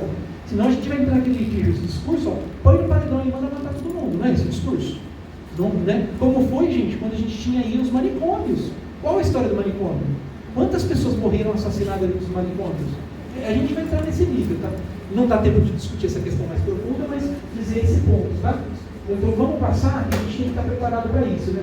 Eu trouxe aqui alguns indicadores, que eu não vou ler para vocês, sobre como resultado da pesquisa, mas eu vou enviar. Eu vou enviar para vocês alguns indicadores que eu vou aprofundando para além desses conceitos. Vamos lá. Eu gostaria de agradecer a sua participação para esses conhecimentos que ajudaram muito, principalmente depois aí no trabalho de pesquisa, isso agrega muito, né? De entender o nosso próprio lugar, né, cristão. Claudinei, né? Isso, Claudinei. A questão do bullying, né, que é a violência sistemática, então, como é que a gente vai tratar essa questão? Vai ter relação com a questão do estudo especializado, não? Porque normalmente as escolas que tratam disso, né? Como é que fica essa discussão articulando com a política da estudo especializado? Eu falo isso porque a gente está no campo da educação, construindo uma comissão para fazer uma discussão de protocolos e tudo mais. Então a gente vê. É interessante essa questão do bullying. Bullying tem lei específica já, né? Para dialogar sobre ela. Ela entra no roteiro de processo de escuta normal. Seria uma... eu não daria o nome de escuta especializada para ela, porque ela entra num campo relacional que a gente tem evidenciado nas escolas, também nas escolas estaduais. Aliás, a escola estadual realiza escuta aqui na cidade? Para os adolescentes? Então, a gente realiza escuta para todos os munícipes. Então, Independe de... se a criança e adolescente é considerada munícipe, se chegar, realiza. Mas porque... não é alguém de lá da estrutura da... a gente que recebe. As experiências para bullying com escuta, quando a escuta especializada parte de dentro das escolas estaduais que tem aí profissional preparado, são as melhores, tá? Porque aí você compromete o profissional de um outro lugar na relação cotidiana de manejo com o adolescente, né, gente? Tem questões que no manejo é consequência de manejo e consequência de modelo territorial, de modelo de sociedade, de modelo de... É consequência. E aí a gente... Por que tem que ter então escuta? Uma outra aposta, né? Eu tenho uma aposta que escuta especializada também deveria acontecer pelos profissionais dentro da educação estadual, né? Porque a gente já tem programas, por exemplo, o governo do estado de São Paulo tem programas específicos de combate ao bullying, específicos, né? De incentivo financeiro, de incentivo de diretriz organizativa. Então, assim, se você põe escuta nesse lugar, o manejo é outro, sabe? Facilita muito. Minha experiência em Louveira, com o Estado, as escolas, que não são todas que realizam, mas a escola que tem aquele professor mediador é fantástico. Ele vira uma referência para criança e adolescente, aí a gente consegue fazer destaques específicos, né? Se essa insistência desse comportamento precisa de uma intervenção de fora, como que a gente vai fazer esse processo de intervenção, se essa dinâmica dessa relação está vindo do território para dentro, de onde surge isso, ou é lá dentro do território escolar, dentro daquele espaço institucional. Eu trouxe isso, Claudinho, porque como está tendo essa comissão que vai ser constituída para pensar em protocolos, né, se surge essa dúvida, né, das pessoas, dentro esse ano a gente trouxe uma formação para diretores e coordenadores, né, na Secretaria de Educação, para trazer o básico do básico para eles, de alguns protocolos, né. Então, como eles já estão sabendo, pode ser que, mas bullying é violência, então escuta, não tem a ver com a violência, então a gente pode defender com segurança de que, não é caso de estudo especializado, mas sim, porque o que acontece? Ocorre, não só o bullying, quanto a violência, mas outras também. E o que a gente pensa muito é em construir um projeto formativo que atue com gestores, porque dentro dos processos, né, vou pegar o Escola que Protege, do governo federal que foi lançado ano passado, ele tem passos ali, né? Então, você escutar a vítima, escutar o agressor, escutar as testemunhas, só que se não tem um cuidado, isso pode cair dentro do processo de revitimização, né? Então, por isso que ficou essa dúvida, né? E o governo do Estado de São Paulo criou aquela cartilha acolher, proteger e escutar, né? É uma cartilha no âmbito da educação de há algum tempo já. Eu tenho outras cartilhas específicas da educação, porque a educação, gente, na escuta especializada, é muito desafiador, assim, né? Então você imagina quantos profissionais tem de educação e quantas crianças tem nesse universo, né? Não é como CRAS e CREAS, não tem uma circulação de crianças. E essa complexidade é atravessada pela complexidade que é a própria educação, né? Como ela funciona organizacionalmente. Isso é complexo. Né? O professor está na sala de aula com 30 crianças ou 30 adolescentes e aí surge uma história de violência no meio. Como ele maneja? Dependendo do território, dependendo da dinâmica, isso se altera, né? Agora, a experiência também da capacitação, que eu tive com a educação, em Campo Limpo Paulista, Cabreúva, própria educação estadual de Louveira, é formação de profissional. Isso é essencial. A gente acha que o professor sabe lidar, ou escuta essas questões, ou é tranquilo. Não é, gente. Pelo amor de Deus. O que tem de violência reproduzida na fala, o que tem de profissional, professor que sofreu violência, e para ele vê a violência e fala, é normal. Não é normal. Tem professor que banaliza que a criança fala que apanhou do pai e da mãe. A banalização, ela vai contra a quebra do paradigma. A gente não quer mudar o paradigma, né? A gente quer mudar o paradigma de como se ouve criança e adolescente. Só que se eu não estou preparado a você ouvir, se eu acho que é normal bater, falar que o pai e a mãe brigou, o que tem de violência é testemunhal. A criança fala, eu não dormi à noite porque meu pai brigou com a minha mãe a noite inteirinha. A gente está falando de escuta especializada, que é testemunha de violência, de uma violência intrafamiliar, muitas vezes de uma mulher que está apanhando solitária na casa. E quem é a pessoa que vai deflagrar a violência é a criança. Né? Ela vai deflagrar para a gente a relação dessa dinâmica familiar, e aí a gente também vai intervir nisso, né? Na produção de cuidados, o Conselho Tutelar vai aplicar as medidas cabíveis para acompanhamento de PAEF, né? Acabou o que for possível nessa questão. Sabe? Então eu acho que tem essa questão dessa formação específica mesmo. Né? E você sabe que na cidade de Cabreúva, Campo Limpo Paulista também, eles avançaram bastante nesse sentido, da educação assumir esse lugar de pluralidade, né? Porque mesmo que você tenha uma equipe para escuta, né, o universo é muito grande, né? São quantos alunos na rede aqui? 12.000 no Quanto? municipal. 12.000 no municipal. 12 mil alunos para uma equipe de quantos profissionais para escuta, para esse processo de acompanhamento, esse externo? 5, 6? Não. É isso. Então, esse grupo, a gente pode dizer que esse grupo é o sistema de garantia da criança vítima de violência dentro da educação. São as pessoas que mais discutem esse tema, tão próximo. Né? Olha como é pesado. Para um universo assim, de violência, de narrativas constantes. Né? Agora Então, outras tarefas. Vocês não estão em função do sistema, é isso, né? Não é isso aqui é um puxadinho que veio no bolso lá para dar foi aprovado dessa forma, sem pensar que para implantar uma política pública tem que ter estrutura. Ah, gente, pasmem. Sabe quanto foi de investimento do governo federal para o município para esse procedimento? Zero. Não teve investimento. Não tem investimento para esse sistema. Você faz com o que você tem. É isso. Não dá para fazer política pública dessa forma, né? Então, Isso que eles põem na lei, poderá instituir. Né? É. Ninguém vai ter o esforço para fazer isso efetivo. Né? o verbo humano, o verbo. Eu queria ver como você entende uma situação que eu acho que a gente tem que amadurecer bastante ainda, e ouvindo as suas falas sobre orientação parental, sobre um encaminhamento de acolhida, talvez seja interessante você compartilhar com a gente o seguinte: às vezes chega para nós, né, principalmente sendo da escola, quando uma criança disse uma vez, eu tô chateada hoje porque meu pai me bateu ontem.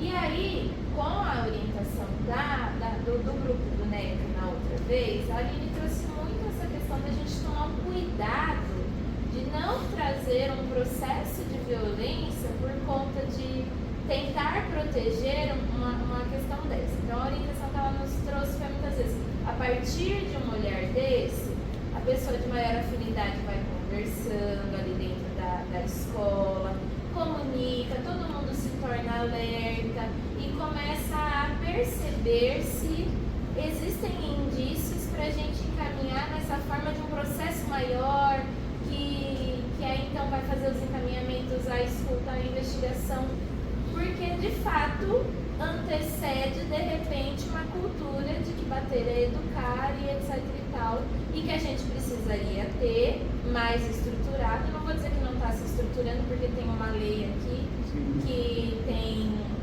um trabalho de educação parental com famílias fortes e, quando der certo, com o ACT, que é um programa também, né, para isso. Então não vou dizer que não tem, mas está engatinhando. Aí, não havendo esse lugar da orientação parental, ou, por exemplo, a gente sabe que o CRAS também poderia estar atuando em grupos relacionados a isso, mas aí a gente tem uma falta de profissionais, que não dá conta.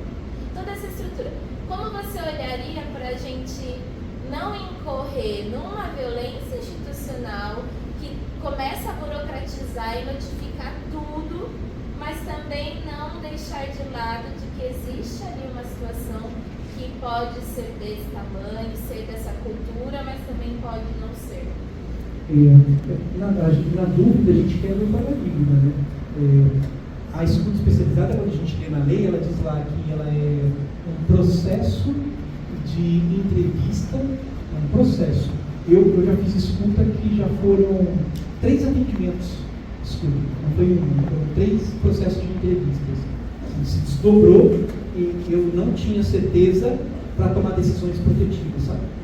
Então, eu entendo que a escuta ela tem esse lugar para tomar uma decisão, né? Fazer escuta não necessariamente vai gerar relatório para o Ministério Público, mas gera informativo para a rede ficar atenta, para o Conselho Tutelar, que pode ter outras informações desse núcleo familiar que já tem histórico. Na dúvida, a gente tem que notificar. Sabe por quê? Sabe a história do menino Bernardo? Sabe essas histórias de recorrência de violência que tem sinais e sintomas? A rede tem que estar preparada para se organizar, né? Você já sinalizou, né? A importância de CRAS, CREAS, né? A assistência social ela tem como eixo central trabalhar as relações sociais, humanas, familiares. Esse é o eixo. Você fala assim, você trabalha no CRAS, o que você faz? Libera a cesta básica. Não. Você pode ser um benefício eventual, regulado, pode ser. O CRAS, ele trabalha as relações. Relações de quem? Ele tem lá na cartilha, ele tipifica o público específico. Famílias, usuários do Bolsa Família, famílias com DPC, benefício de prestação continuada, né? Ele vai circulando isso. Essa circulação, ela incide sobre essas relações. Não que toda violência, gente, é família vulnerabilidade de renda, né? É o que chega pra gente, porque nos condomínios tem violência, mas é velado, né? Não chega. É uma frieza. Tem condomínio que você não vê criança, você passa, é uma coisa... Eu não esqueço lá em Louveira, que teve uma situação de abuso sexual por um pai que era muito influente entre os políticos e nunca chegou no CREAS para nós. Imagina. Lá, Imagina. Eu não lembro. Depois você pode me lembrar da... Se você lembrar agora, também você pode lembrar. Eu não lembro da... Mas é isso, assim, passa por essas relações de influência, de poder, de tudo, né, gente? Não faria sentido, talvez, uma notificação que já sugerisse um encaminhamento ao CRAS? A gente teve essa semana, perdão, você falou, vou te lembrar, eu não lembro de todos os casos, mas essa semana, semana passada, há 10 dias saiu na mídia, tá, gente? Não é fofoca, não estou eticamente quebrando nada. O funcionário público da cidade saiu a medida de prisão por violência sexual. Saiu. Sabe quando foi feita a escuta? 6 anos atrás. Só agora que saiu. Então, entre julgar e a pessoa ser responsável, demora muito. Então, a gente não sabe se daqui a pouco chega alguma, né?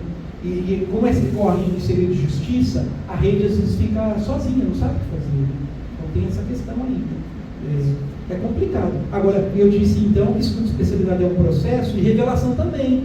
Porque a lei trouxe um dispositivo que eu não falei aqui no meu tempo, que é o dispositivo que eu posso discutir caso no território, tá lá. A lei diz que toda revelação espontânea eu posso chamar os meus pares da rede para dialogar. Que pares? Essa família está no CRAS? Essa família acompanha no CREAS? Essa família está no serviço de alguma OSC parceira? Eu posso perguntar? Vocês acompanham essa família?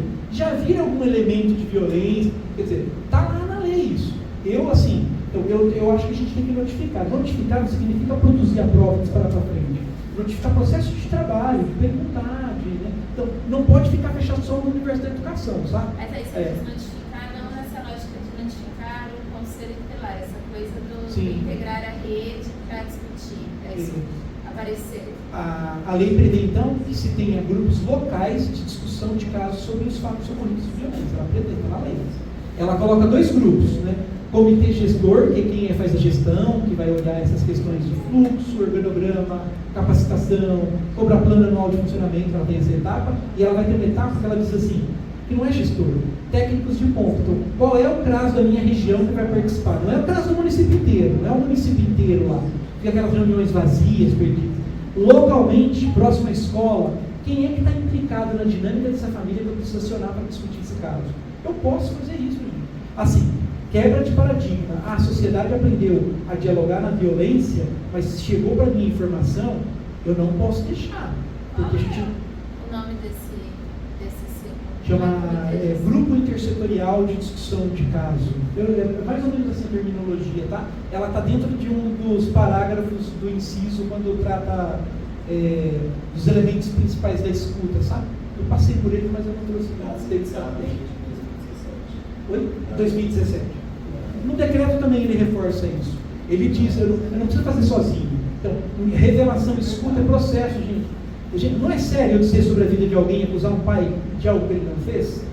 Um exemplo, mas eu tenho uma colega que ela falou, minha filha, não fala isso na escola, se você falasse na escola, você já ia para o conselho tutelar. Ela chegou para a mãe e falou assim, mãe, o pai não deixou raspar o pirulito. Se a criança conta na escola, professor, o papai não deixou raspar o pirulito, não ia dar um problemão? Ia. Gente, aí a mãe se tomou conta da brincadeira. O pai é calvo e forma um formato de um pirulito aqui, ó. O pai estava fazendo a barba e ela queria raspar, ajudando o pai brincando, ia raspar a parte do cabelo do pai para igualar, estava brincando. Chegou, falou isso para ela, ela ficou branca. Meu Deus do céu. É isso, gente. Se a gente não tiver cuidado com a narrativa, a gente vai dizer que tudo é violência. Então tem que tomar um cuidado enorme. Em Louveira também a gente teve uma experiência de um pai que chegou a ser preso. Se eu sair da comunidade, a comunidade queria matar ele, né? Porque ele tinha sido acusado de violência sexual, um bebê. Gente, foram fazer os exames, eu vou para o Unicamp depois. Primeiro você se acusa, né? Isso é terrível. Primeiro acusa. Quando levar a criança para o exame clínico, a criança tem um problema intestinal, um problema no ânus, que tinha uma fístula. Era um problema de nascimento da criança. Olhou na creche, viram na creche, a criança for trocar ela, viram aquilo, violência sexual no bebê. E não era. E para desfazer tudo isso, o cara respondendo criminalmente, porque ele é pobre, preto e sabe lá. É isso. Então tem que tomar cuidado com a informação. Então quando a gente diz que tem que ter capacitação, a gente diz assim, ó, precisa ter não é capacitação de 3 horas, gente, de 4 horas. Tem que ter um dia que a gente dialoga sobre sinais e sintomas da violência. Sintomatologia da violência. Quais são os indicadores que eu vou olhar? Porque um indicador não é motivo para gerar violência. É isso, né? Um indicador não pode ser motivo. Eu vou cruzar com outros indicadores. Quando eu for conversar em rede, eu vou usar com outros indicadores, né? Então, sintomatologia é importante, e desenvolvimento infantil. O que é adequado? Porque, por exemplo, uma criança com deficiência física, com deficiência intelectual, lei, né? Tem leve. Como é que eu vou atender uma criança que não tem domínio da narrativa da fala, de espaço e tempo, e pode sofrer uma questão de violência sexual? Qual é a preparação e elementos que eu vou ter para a narrativa de uma criança que tem deficiência e sofre violência? Isso é capacitação, estar preparado para lidar com essas questões, né? E a gente vê muito, né? Meninas com violência, as pesquisas científicas dizem, né? Meninas com DI são mais suscetíveis a sofrer violência sexual, né? Materiais visuais, né? Vamos pensar numa questão de TI, às vezes o visual é mais fácil para poder sinalizar. Isso é uma coisa que inclusive falta para nós, né? Tem muita coisa que a gente precisa melhorar com Valinhos, e esse ano a gente espera, né, com reavivar o comitê que ficou parado no passado, porque ele é a base de tudo, né? O comitê para, inclusive, monitorar o plano decenal, né? Então a gente está com grandes expectativas de que isso vai trazer benefícios, porque a gente estamos nessa ponta, né? E precisa dessa formação. Complementando junto com a Rô, né, nessa conversa, né, porque os diretores sempre ficam assim, não, mas o ECA diz lá, suspeito de confirmação, tem que notificar o conselho, né? No caso desse exemplo, a criança fala que o pai bateu, né? Eu entendo que talvez um processo de escuta ali pode ajudar a avaliar, porque assim, avaliar o risco de discernir o que é da ordem da parentalidade, da educação, ou é de uma outra ordem, né? Isso aí. Mas de todo modo precisa notificar o conselho tutelar. Isso. A notificação é obrigatória. O que ele vai fazer aí é o manejo de rede, por isso que a gente é interdependente, né? Eu não posso fazer sozinho. Agora sim. Só para a gente, perdão, Valéria, você está organizando bem? 11 tá bom. Só para assim, para criar conceito. Tudo bem, pode ser a última, gente? Tudo bem? A gente conversa um pouquinho depois lá, pode ser? Tudo bem? Beleza. Só para, porque aí você tem, no caso, a violência física, né? Que é aquilo que é mais, inclusive, valorizado, visto e validado, né? A psicológica não, mas ela também precisa ser notificada, né? A ridicularização, né? E isso acontece muito dentro da escola. Os pais também, né? São lixo, né? Como é que faz? Vai notificar tudo, sempre o conselho tutelar, em relação a essa parte da... Porque isso é um nó, inclusive quando a gente discutiu com os gestores, né? Então, se for, então a gente vai ter que notificar, inclusive, os professores que gritam para os alunos em sala de aula e, né, e humilham eles em público, né? Então, qual que é o meio termo disso, né? Então, delicado, mas isso é um problema. Eu vou tentar responder, mas cuidado com verdades absolutas, tá? Então não me coloquem nesse lugar de que é uma verdade absoluta, porque é muito desafiador, porque o cotidiano da implementação de uma política pública como essa, que é complexa e transversal, uma política transversal, não é uma política da educação. Ela é transversal, ela é da assistência, então, isso, Mohan vai falar da teoria da complexidade. Eu uso Mohan na dissertação para falar sobre isso, né? Então eu classifico como uma política social complexa, tá? Ela é muito complexa. O que eu entendo? Assim, é zelo, né? O peso da comissão sobre o processo de capacitação, sobre o processo de cuidado de uma equipe, sobre o processo de um cuidado para a mudança de um paradigma sobre parentalidade, tá? Então, assim, a sociedade é assim. Então, alguma política pública não está funcionando para discutir parentalidade.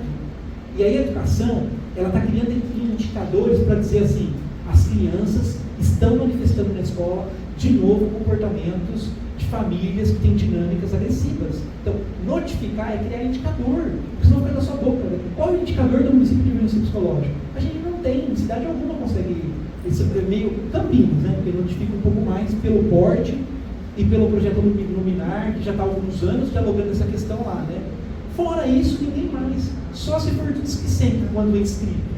No mais, então, você imagina a escola começar a notificar. Para não correr o risco do pai estar do lado de fora da escola e ver criança profissional gritando com a criança. Não aconteceu isso com uma creche agora na região, gente? Que foi dispensada as duas profissionais, que estava gritando, as mães ficaram do lado filmando. Filmou. Precisa disso? Não. Então é melhor a gente olhar o nosso quintal e pegar o touro pelo chifre, né, como diz a colega Terrese, né, que teve aqui no município, município, né? Teresa tem assistente social, ela tinha esse discurso. Olha, a gente tem que olhar o touro, mas tem que pegar pelo chifre, senão a gente vai banalizando. A ponto de acontecer isso e começar a ter mudança verdadeira dentro da instituição. Não, o professor não pode brincar com criança. É violência, sim. Ele vai precisar ser notificado, conversa. Né? Então, como que eu vou notificar o professor? Primeiro eu preparo ele. Vocês não estão num circuito de capacitação? Né? A gestão pública da educação precisa entender isso como um eixo de diretriz, disparar um informativo de dizer, existe um núcleo na cidade que está trabalhando essa questão e o professor não pode brincar com criança, por exemplo. Meus 3 filhos estão na rede pública de Valinhos. Você imagina se ele me chega e fala com a professora que gritou com a gente? Eu que lido com violência, especialista em atender cotidianamente violência, o que eu vou falar para eles? Eu vou falar, deve estar cansada, né? Não é fácil 30 alunos na classe. Gente, não dá. Vai dar muito problema. Muito problema. Precisa notificar o conselho. Eu acho que Pactua, assim, ó, cuidado, por isso que a verdade é absoluta, porque não dá tempo na resposta da gente construir. Parece que é uma construção de. Eu não queria que a minha resposta fosse uma bula, que vocês fossem anotando, mas como processo de trabalho, diálogo. Eu preciso avisar o outro o que você já falou na pesquisa pública e deflagrar para ele o comportamento dele. Você é um burocrata de nível de rua quando você não exerce a sua função de forma adequada. Eu vou usar, né? Eu vou construir esse lugar de cuidado com ele, institucional, vou fazer essa processualidade. E aí eu vou usar o conselho tutelar sobre isso. Não é um procedimento isolado da educação, é muito pesado a educação assumir esse cuidado sozinha nesse sentido. Aí eu vou avisar a educação, eu vou usar o conselho tutelar. Estamos num processo de orientação com os profissionais, estamos fazendo um programa na educação, que pode ter casos que nos escapem ou não, mas que a gente está tendo tal zelo, tal, meio que cruzado, sabe? Não sair fazendo programa sozinho, gente, pelo amor de Deus. Porque não é um sistema isolado. Eu sei que acabou nosso tempo, mas acho que a gente está questionando isso, mas por conta, não é isolado daqui que vai também, de como o conselho trabalha, o que ele trabalha a partir do que a gente notifica. Eu acho que isso nos preocupa quando a gente fala, mas vai ter que notificar o conselho? Porque talvez tenham coisas que são revitimização, tenham coisas que são violência. Tem alguém do comitê aqui no município de Valinhos, do comitê? Ótimo, então olha só, a Roxane está trazendo, quem fez pergunta, demanda de trabalho para o comitê, demanda, discutir essas questões no comitê. Por exemplo, essa questão do processo de parentalidade, como vai ser feito o processo, é demanda, viu? Isso que você traz é uma demanda que o comitê tem que parar, olhar para essa questão e disparar o processo de trabalho para essa, sabe? O comitê, ele vai lidar, gente, não é crítica para o trabalho do outro, pelo amor de Deus, tá? Porque a gente confunde quando a gente fala de política pública, dá uma mistura, tem que tomar cuidado. Então, não estou falando mal do prefeito, não estou falando mal do secretário, não estou falando mal do trabalho de CID. A gente está fazendo um trabalho de orientação de política pública científica de como funciona. Existe um comitê gestor que tem que fazer um plano de trabalho. No plano de trabalho, ele vai monitorando os furos. O que é furo de rede que a gente fala? Estou com tal dificuldade na educação, no processo de trabalho, eles vão sinalizá-la. O comitê vai pegar essa demanda e vai falar assim, esse mês a gente não vai entrar nessa questão. Não vamos entrar, porque não dá, porque a gente está programado. Mas no mês que vem, a gente vai disparar esse processo de trabalho. Ou daqui 2 meses entra no roteiro no radar. Se isso não entra para o comitê como um encaminhamento, perde. E o peso é maior do comitê, né? Mas, Roxane, eu entendo isso que você coloca nessa dimensão, só que tem um encaminhamento. Acho que o que a gente pode já absorver é isso, orientar sempre que quando uma notificação for feita, não só informe a situação de violência, mas tudo que já se pensou sobre ela, né? Por que eu estou, desculpa, até falar assim, a gente pode entrar numa particularidade muito específica do município, mas é fato em todas as cidades. Os municípios não estão investindo em capacitação de escuta especializada para o Conselho Tutelar, porque a lei diz que o Conselho Tutelar tem função na escuta especializada, não é o procedimento de entrevista. A função dele, por exemplo, na aplicação da lei em Borel, tem Conselho Tutelar, gente, que fica 1 hora com a família, 1h30 atendendo lá, gente, não pode. Ele tem que ser assertivo. Quem vai fazer escuta vai ser CREAS em PAEF, CRAS em PAI, educação do atendimento, psicólogo na terapia, e o usuário, a gente vai entender que o munícipe, muitas vezes, na hora do sofrimento, ele é verborrágico. Ele não para de falar, ele começa a falar o problema. Um profissional conselheiro capacitado, ele vai orientar. A senhora não vai me contar. Eu não preciso saber da sua história. A senhora está recebendo uma medida aplicada, a senhora vai ter que procurar tal serviço. Ele faz a função dele. Quando ele extrapola esse papel, sabe aquelas 3 linhas que a gente fez da casinha? Ele entra no papel do outro, acabou o atendimento. A família chega lá pra gente e já... Assim. Então, quando ele é preparado, ele vai entender a função dele para a escuta. Em Campo Limpo Paulista, eu tive um momento só com o conselho tutelar, numa das capacitações, por exemplo, do diálogo, né? Porque tem especificidade deles, eles precisam ser ouvidos na queixa deles. Eles não são, eles fazem uma outra função que não é a nossa. Gente, concluímos, né? Desculpa, Valéria, já sou primeiro agradeço a todo mundo. Ele pediu, tá? Só vou ler a frase final da Dorothy Stang. Dorothy Stang, para quem não conhece, é essencial conhecer a história dela, né? E ela tem uma frase que eu queria parafrasear. Ela diz assim, não vou fugir nem abandonar a luta desses trabalhadores que estão desprotegidos no meio da floresta. Eles têm o direito sagrado, o sagrado direito a uma vida melhor, uma terra que possa viver e produzir com dignidade, sem desbastar. Então a gente também não vai fugir na luta enquanto Dorothy Stang, no Centro de Defesa da Cidadania, em cuidar de criança e adolescente para torná-las sujeitos de direitos e cuidar desse processo. Muito obrigado, viu?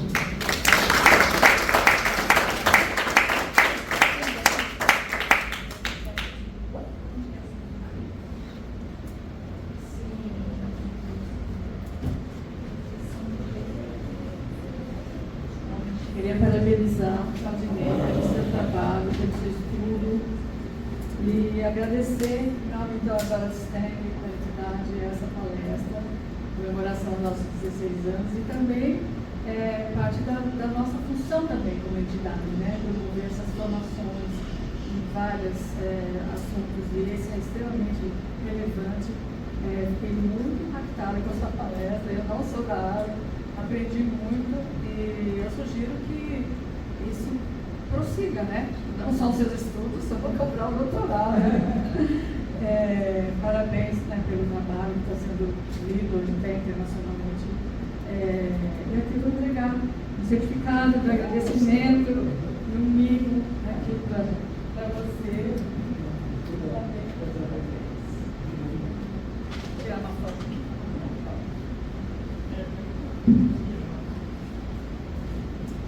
Obrigado, gente.